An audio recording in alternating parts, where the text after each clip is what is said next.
Ôtez pas tous, bien-aimés frères et sœurs, les États-Unis finalement réagissent à la demande d'adhésion de la Turquie dans les BRICS. Les États-Unis enfin se prononcent. Les États-Unis se prononcent comment? Qu'est-ce qu'ils disent? Eh bien, les États-Unis ne demandent pas à la Turquie de retirer sa demande.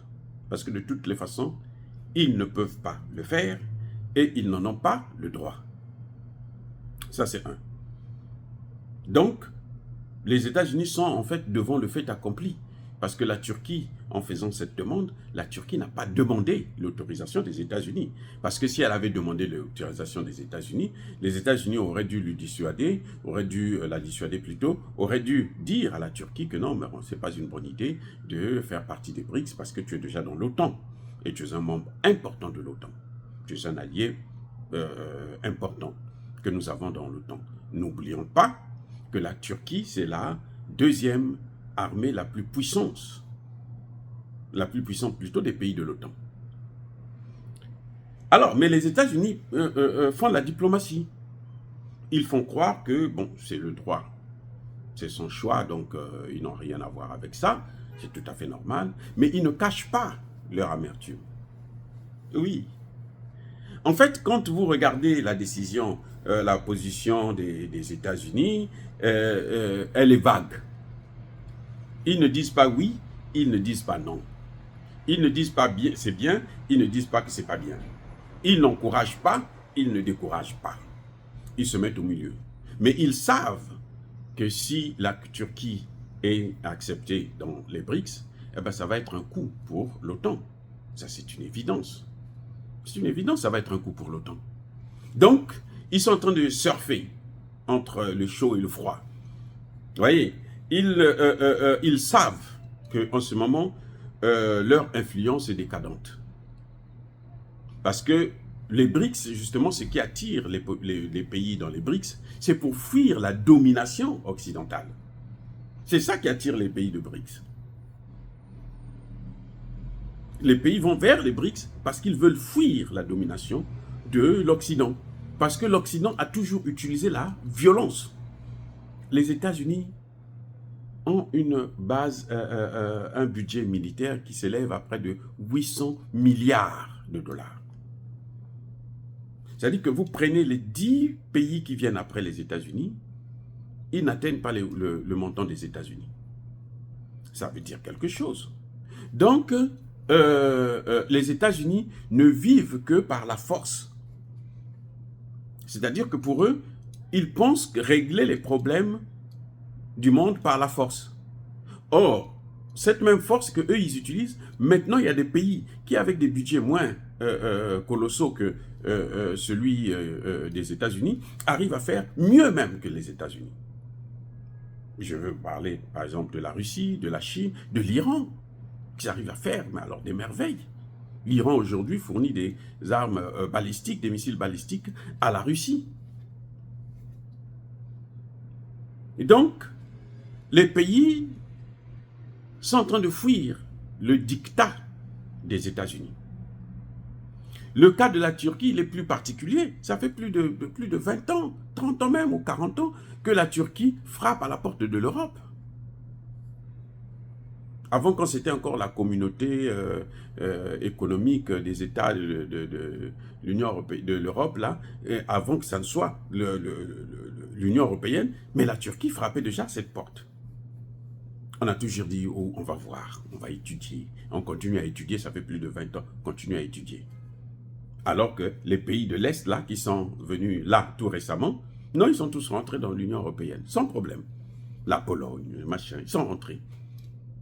Ça veut dire que la Turquie comprend qu'on est en train de jouer avec elle. Comme on est en train de jouer avec Zelensky. Parce que Zelensky, on lui dit, bon, vous allez rentrer dans l'OTAN, mais en tout cas, il faut d'abord gagner la guerre. On sait qu'il ne va pas gagner la guerre. Alors, donc, on est en train de jouer avec. C'est ça le problème de la Turquie. Mais la position américaine, ça fait peur. Oui, ça fait peur. Parce que c'est quand même la deuxième puissance. Et les Américains aiment des guerres par procuration. Surtout si c'est une guerre de haute intensité, vous n'allez pas voir les Américains aller affronter les Russes ou les Chinois. Ce n'est pas possible. Ils vont faire comme ils sont en train de faire avec l'Ukraine, ou ils vont faire comme utiliser Taïwan pour faire la même chose avec la Chine. Mais ils ne vont pas aller eux-mêmes directement venir affronter la Chine ou machin. Ils savent que ça risque de dégénérer et puis eux, ils risquent de perdre cette guerre. Parce qu'ils ne sont pas les plus forts. Ils n'ont pas l'expérience. Ils ont perdu l'expérience. D'ailleurs, ils n'ont jamais fait de guerre. La Seconde Guerre mondiale, ils sont venus après le débarquement, là, quand ils sont venus. Le débarquement de Normandie, là. Mais la guerre était déjà pratiquement terminée, puisque la Russie était déjà en Allemagne, dans le bunker de Hitler. Donc, vous voyez, les États-Unis masquent leur peur de perdre un partenaire très important.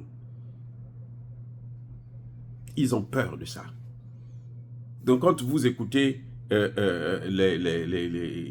responsables de la CIA qui en parlent, vous sentez qu'il y a la peur, parce qu'ils ne savent pas comment ils vont faire, comment ils vont remplacer. Et si la Turquie part, ben, il y aura d'autres pays européens qui vont partir aussi. Vous vous souvenez que la France avait déjà demandé à assister à la réunion des BRICS en Afrique du Sud. Comme la Russie ne devrait pas être là, elle croyait qu'elle aura le droit de partir pour remplacer ou prendre la place de la Russie, et les gens ont refusé. Donc, c'est clair qu'il y aura d'autres pays qui vont accepter. Parce que là, nous sommes dans la multipolarité. Et les Américains comprennent que, mais finalement, cette multipolarité, elle est appréciée. Le Sud global veut la multipolarité. Nous sommes l'Occident isolé. L'Occident est isolé dans cette position de l'hégémonie américaine. Ah oui, l'Occident est isolé. C'est pas possible, c'est clair, c'est fini ça. Et ça, c'est un problème. Voilà, bien aimés frères et sœurs. En tout cas, la Turquie a fait sa demande. Malheureusement, les pays du BRICS ont suspendu des nouvelles adhésions jusqu'à l'étude globale du processus. On va mettre en place un processus avec des listes de différentes catégories avant d'être membre à part entière. Les chanceux, c'est l'Iran et l'Éthiopie et l'Égypte, parce que ce sont les pays qui sont déjà membres. Mais sinon, les autres, là, il y aura d'abord un travail qui va être fait avant. C'est pour ça que je dis maintenant à l'AES que vous ne devrez pas prendre des adhérents tant que vous n'avez pas fini avec toute la documentation nécessaire. L'AES ne peut pas recevoir d'autres si vous n'êtes pas assis. Vous avez déjà les membres, la liste, comment il faut la procédure d'adhésion. Et puis, vous avez déjà les textes. Comme ça, quand quelqu'un vient, un autre pays vient, le pays là adhère à des textes. Il n'adhère pas parce que vous êtes malien ou burkinabé. Vous avez déjà votre monnaie. Le pays vient, il quitte sa monnaie, ce CFA, pour rentrer dans votre monnaie. Voilà ce que nous demandons à l'AES. C'est comme ça qu'il faut procéder. Parce que quand vous créez une institution, il y a des mécanismes qu'il faut mettre en place. Sinon, vous allez recevoir, si vous recevez des pays qui ne veulent pas, qui sont envoyés, des pays espions, des chevals de Troie de l'Occident, eh bien, ils vont venir bousiller tous vos projets. Ah oui, ils vont venir bousiller tout. Vous avez vu, le G5 a échoué comment? Parce que la France était là à l'intérieur à manipuler le Tchad à l'époque et la Mauritanie. Alors que c'était une bonne institution créée par des Africains. C'était les Africains, ce n'était pas les Européens, c'était les Africains. Mais les Européens sont venus prendre ça. Et donc, là maintenant, cette fois-ci, vous ne faites pas rentrer d'autres institutions. Vous coopérez avec d'autres pays. Ils peuvent être des observateurs, mais ils ne peuvent pas être membres à part entière tant que vous n'avez pas fini le processus d'installation de toutes les institutions de cette communauté. Sinon, ça va créer des problèmes, quoi. Or, les amis, soyez bénis, abondamment bénis par le Dieu des Kémites et par nos ancêtres angélisés. Soyez bénis.